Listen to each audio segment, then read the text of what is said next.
हजरत इब्ने अब्बास रजी अल्लाह ताला अन्हो की नसीहत। वहाब बिन मुनब्बे रहमतुल्लाह अलैह कहते हैं कि हजरत अब्दुल्ला बिन अब्बास रजी अल्लाह ताला अन्हो की जाहिरी बिनाई जाने के बाद मैं उनको लिए जा रहा था। वो मस्जिद हराम में तशरीफ ले गए। वहां पहुंचकर एक मजमुआ से कुछ झगड़े की आवाज आ रही थी। फरमाया, मुझे इस मजमे की तरफ ले चलो। मैं उस तरफ ले गया। वहां पहुंचकर आपने सलाम किया। उन लोगों ने बैठने की दरखास्त की तो आपने इनकार फरमा दिया और फरमाया कि तुम्हें मालूम नहीं कि अल्लाह के खास बंदों की जमात वो लोग हैं जिनको उसके खौफ ने चुप करा रखा है। हालांकि ना वो आजिज हैं ना गूंगे, बल्कि फसीह लोग हैं, बोलने वाले हैं, समझदार हैं, मगर अल्लाह ताला की बड़ाई के जिक्र ने उनकी अक्लों को उड़ा रखा है।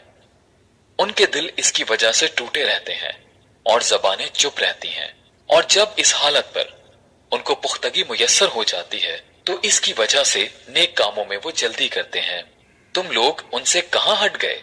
वहाब रहमतुल्लाह अलैह कहते हैं कि उसके बाद मैंने दो आदमियों को भी एक जगह जमा नहीं देखा।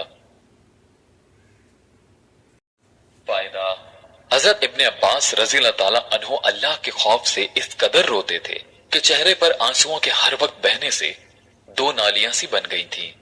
ऊपर के किस्से में हजरत इब्ने अब्बास रज़ी अल्लाह ताला अन्हु ने नेक कामों पर एहतमाम का ये एक सहल नुस्खा बतलाया कि अल्लाह की अजमत और इसकी बड़ाई का सोच किया जाए कि इसके बाद हर किस्म का नेक अमल सहल है और फिर वो यकीनन इखलास से भरा हुआ होगा। रात दिन के 24 घंटों में अगर थोड़ा सा वक्त भी हम लोग इस सोचने की खातिर निकाल लें तो क्या मुश्किल है